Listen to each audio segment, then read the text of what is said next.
आज हम बात करेंगे a farewell to arms by Ernest Hemingway. ये अर्नेस्ट हेमिंग्वे का बहुत फेमस प्ले है। बेसिकली ये लिखा गया था 1928 में और ये पब्लिश हुआ था 1929 में। ये इसमें जो स्टोरी दिखाई गई है वो वर्ल्ड वॉर वन से रिलेटेड है। वर्ल्ड वॉर वन जो लड़ी गई थी 1914 में। इसमें ब्रिटेन, उसकी colonies, Spain, France, Russia, Japan और यूएस जैसी कंट्रीज़ शामिल थी। ये बेसिकली लड़ी गई थी दो पावर्स के दरमियान, अलाइड पावर और सेंट्रल पावर। अलाइड पावर में रशिया आ जाता है, ब्रिटेन, यूएस, फ्रांस और जापान आ जाते हैं, और इसी तरह सेंट्रल पावर में ऑस्ट्रो हंगरिया थे, जर्मनी थी और ओटोमन एम्पायर थी। अब फेयरवेल टू आर्म्स को अच्छे से समझने के लिए आप वर्ल्ड वॉर वन की जो हिस्ट्री है, जो इसका बैकग्राउंड है, उसे ज़रूर समझे और सुने।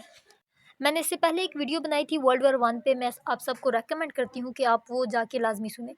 उसका लिंक मैं डिस्क्रिप्शन बॉक्स में दे देती हूँ। तो चलें अब स्टोरी स्टार्ट करते हैं। तो स्टोरी स्टार्ट होती है फ्रेडरिक हेनरी नामी एक शख्स से, जो इटली में आर्किटेक्चर की स्टडी कर रहा है।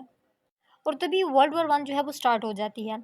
यहाँ पे अगर फ्रेडरिक हेनरी की पर्सनैलिटी की बात करें तो वो यहाँ पे एज अ हेडोनिस्ट दिखाया गया है, यानी अयाश टाइम पास किस्म का आदमी, एक ऐसा आदमी जिसके काफ़ी गर्ल्स के साथ, काफ़ी लड़कियों के साथ सेक्सुअल इन्वॉल्वमेंट होती है। यानी एक ऐसा आदमी जो हमेशा प्लेयर तलाश करता है, मोस्टली प्रोस्टिट्यूट्स को विजिट करता है, यानी हेडोनिस्ट टाइप आदमी। अब जब वो वहाँ पे स्टडी कर रहा होता है तभी वर्ल्ड वॉर वन स्टार्ट हो जाती है। अब हेनरी चाहता है कि वो वार को एक्सपीरियंस करे, यानी उसके लिए वार महज एक एडवेंचर है। तो वो वार को एक्सपीरियंस करने के लिए इटालियन फोर्सेस को ज्वाइन कर लेता है और वहाँ पे वो एज एन एम्बुलेंस ड्राइवर काम करता है। अगर देखा जाए तो फ्रेडरिक हेनरी वार के बारे में इतना सीरियस नहीं है। समहाउ वो वार को एक किस्म का एंजॉय करना चाहता था। लेकिन जब वो वार में जाता है, वहाँ पे खून रेजी और पेन को देखता है, तो तब उसे पता चलता है कि वार एक इंतहाई सीरियस मसला है। अब जिन दिनों वार स्टार्ट थी वो सर्दियों का मौसम था। सर्द हवा में जंग काफ़ी मुश्किल हो गई थी, यानी जो सिपाही थे उनका खून तक जमने लग गया था।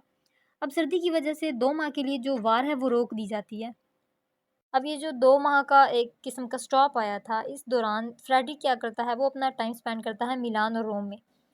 और जब वो वार से वापस आता है तो फिर उसकी लाइफ वही अय्याशी वाली ज़िंदगी आ जाती है। अब जब विंटर्स ख़त्म होता है तो स्प्रिंग आ जाता है, तो अगेन वार स्टार्ट हो जाती है। अब जो हेनरी है वो वार को रीजॉइन कर लेता है।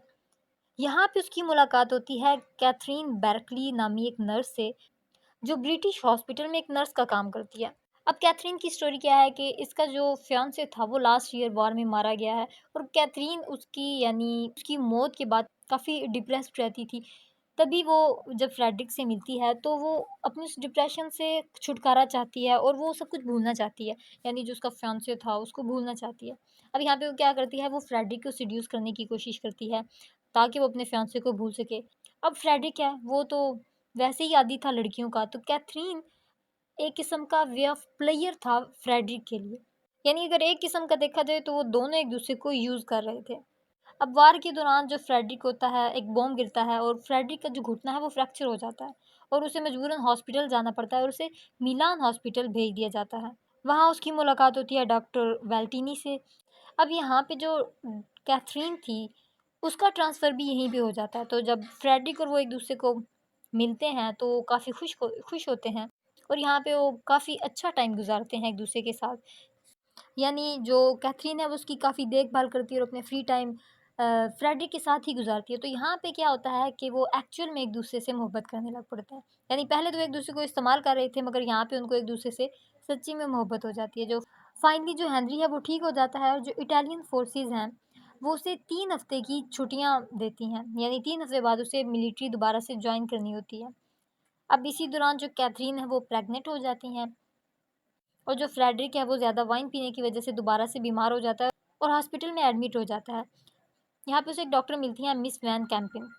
और ये जो मिस वैन कैंपिन होती हैं ये काफ़ी हार्ड टेम्पर्ड होती हैं। वो उसे काफ़ी डांटती हैं कि तुमने इतनी ज़्यादा ड्रिंक की है, इसी वजह से तुम बीमार हुए हो, और तुमने इतनी ज़्यादा ड्रिंक इसीलिए की है ताकि तुम बीमार हो जाओ और तुम्हें फोर्सेस को दोबारा से ज्वाइन ना करना पड़े।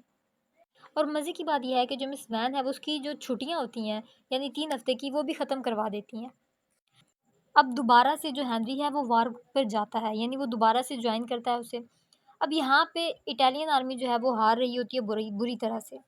हेनरी जो है अपनी एम्बुलेंस ड्राइवर्स की टीम के साथ बाकायदा ऑपरेशंस कर रहा होता है, वो लीड कर रहा होता है यहाँ पे, यानी ज़ख्मियों को वहाँ से निकाल रहा होता है। अब जब वो वापस आ रहे होते हैं ज़ख्मियों को लेकर, तो वहाँ पे 2 इंजीनियर्स होते हैं और इसके साथ 2 लड़कियाँ होती हैं, जो काफ़ी डरी-सहमी सी होती हैं। अब हेनरी यहाँ पे क्या करता है कि एक तो रोड में जो असाइन किया गया होता है, उसके अलावा दूसरा रोड ये चूज़ करता है वापस जाने के लिए।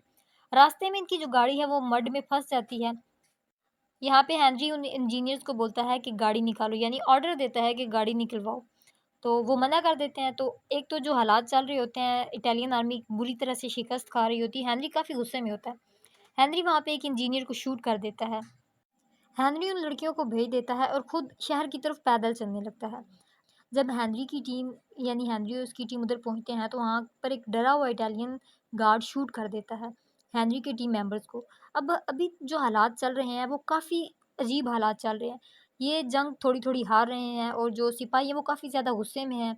यानी हालात बद से बदतर होते जा रहे हैं। हेनरी और उसकी टीम को एक फार्म हाउस में पनाह मिल जाती है। अगले दिन जब वो फार्म हाउस से बाहर आते हैं, तो बाहर लाशें, बमबारी और अजीबो-गरीब किस्म के निशानात होते हैं। क्योंकि इटली की हार की वजह से ऑफिसर्स जो हैं वो कमांडर्स को गोलियां मार रहे होते हैं। यानी अब इस तरह लड़ाई हो रही है कि वो आपस में एक दूसरे को मार रहे हैं।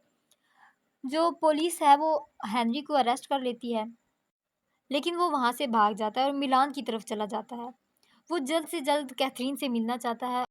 कैथरीन से मिलने के बाद ये दोनों एक बोट लेकर स्विट्ज़रलैंड पहुँच जाते हैं और वहाँ पर खुशी से रहने लग जाते हैं। इन दोनों ने यानी वहाँ पर रहते हुए इन दोनों ने खुद से वादा किया था कि ये पास्ट की तरफ बिल्कुल भी नहीं मुड़ेंगे। एक दूसरे से वादा करते हैं। वो काफ़ी खुश रहते हैं, मगर कहीं न कहीं हेनरी को बहुत अफ़सोस रहता है भाग आने की वज़ह से, क्योंकि वो अपने टीम मेंबर्स को वहाँ पे छोड़ कर आया होता है। कैथरीन और वो लुज़ान शहर में रह रहे होते हैं क्योंकि हॉस्पिटल वहाँ से काफ़ी नज़दीक होता है। अब यहाँ पे क्या होता है कि कैथरीन को लेबर पेन होता है और वो हॉस्पिटल जाते हैं, तो जो कैथरीन का बच्चा होता है वो मरा हुआ पैदा होता है और उसकी डिलीवरी काफ़ी पेनफुल होती है। उसी दौरान यानी उसी रात जो कैथरीन होती है वो इंटरनल ब्लीडिंग की वज़ह से मर जाती है। हेनरी के लिए ये काफ़ी बड़ा सदमा था। तेज़ बारिश हो रही होती है और हेनरी शदीद गम में होता है क्योंकि उसके पास अल्फ़ाज़ नहीं होते और वो उसके पास इतनी हिम्मत नहीं होती कि जब कैथरीन मर रही होती है, वो उसे गुड बाय कह सके। वो सारी सोचें उसके माइंड में चल रही होती हैं और वो इसी शदीद गम में अपने होटल की तरफ चल पड़ता है और यहीं पे नावल ख़त्म हो जाता है। बेसिकली ये नावल वार और उसकी जो स्ट्रेंज सफरिंग्स होती हैं, जो डिवास्टेशन है, जो डेथ नंबर था, यानी जंग की तबाहकारियों को ये रिफ्लेक्ट करता है। ये जो नावल है, ये वार और उसकी सफरिंग्स और उसकी जो स्ट्रेंज डिवास्टेशन है, उसकी अक्कासी करता है कि सोल्जर्स के साथ-साथ जो आम सिटीज़न, आम शहरी हैं, उन्होंने क्या कुछ सफ़र किया इस वार की वजह से। तो ये था हमारा आज का लेक्चर। आई होप आपको इसकी समझ आई होगी। अगर वीडियो पसंद आई हो तो इसे लाइक और सब्सक्राइब ज़रूर कीजिएगा। अगली वीडियो तक के लिए अल्लाह हाफ़िज़।